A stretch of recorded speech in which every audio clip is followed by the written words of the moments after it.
ngenda kwawukanako ne bannayuganda abamu nze ngamba ekintu kimu kutambala emirundi one devil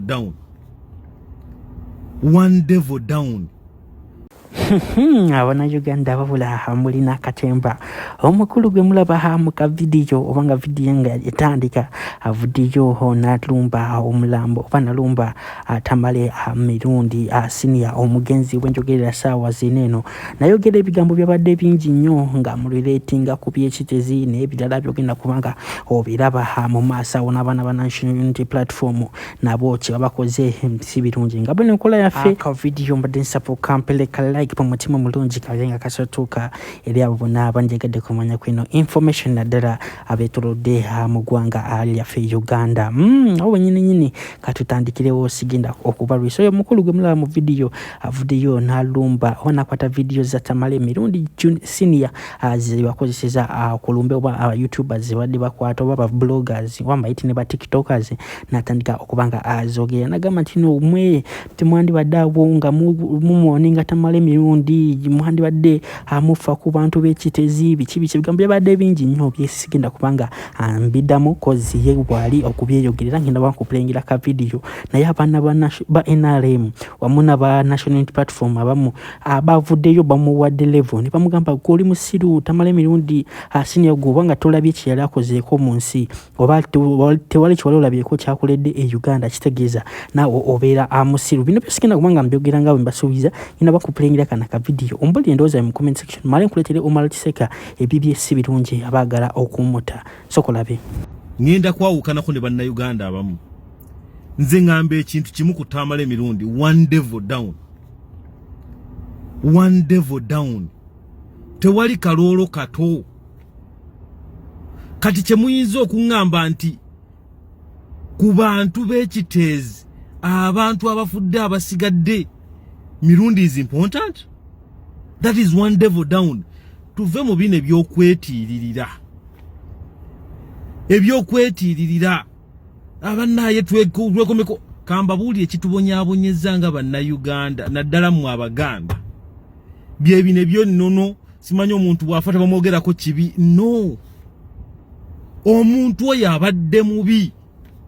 kubanga abadde n'abatunyigiriza in that nti abadde mubi kussa erisuuka n'okutwala famire ye yonna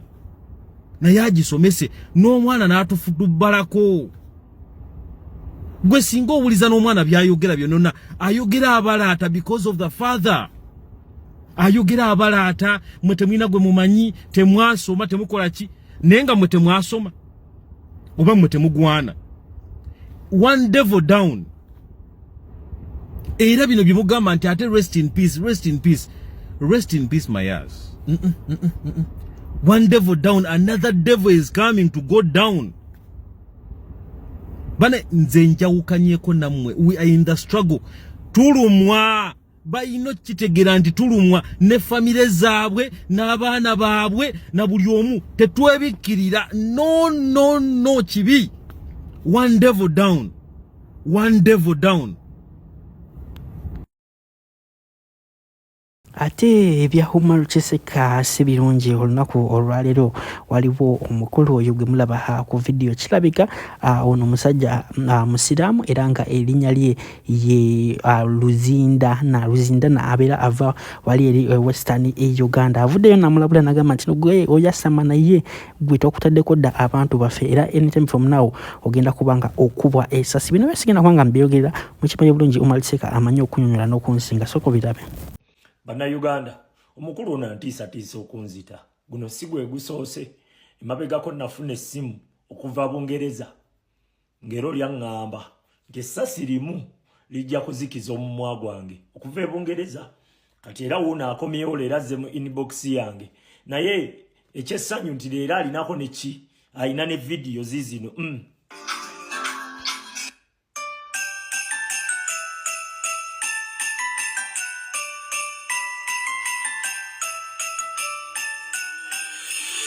n'abaana be beebo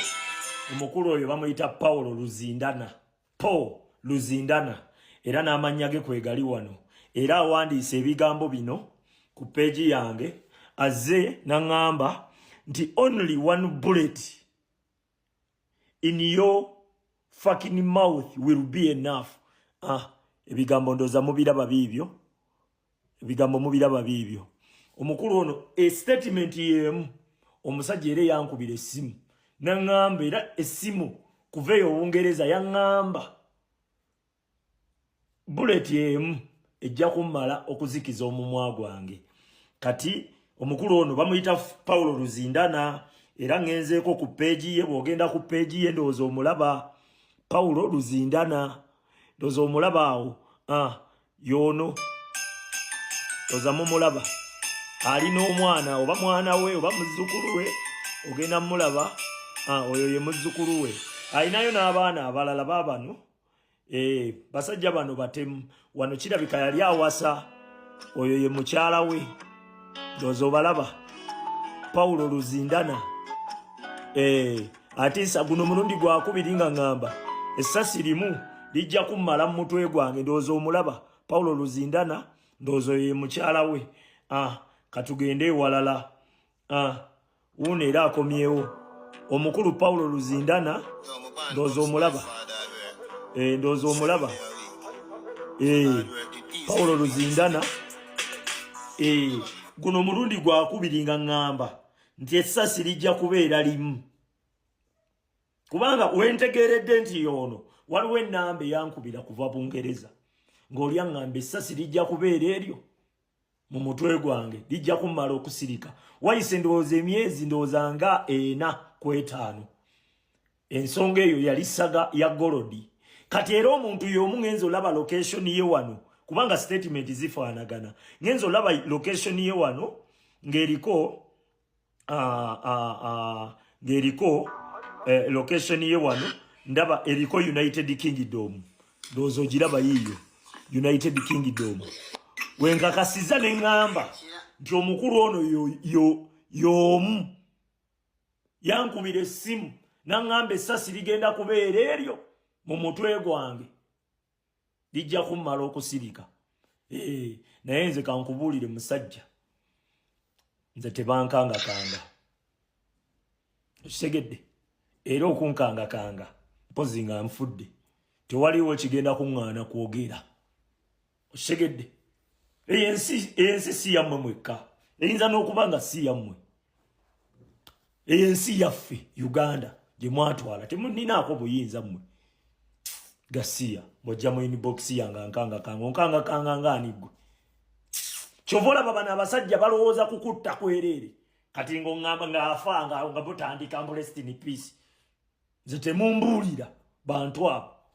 omanyi abantu baffe be basse mumanyi obulumi bwe tuyina mmwe ambuulira temumbuulira Gasiya kati wuuyo kyalowoozaako kiri ekyo kutta ffe tetulina gwe twasse tetulina nagwe tusabira kukola ki kutta mbu tugende tutte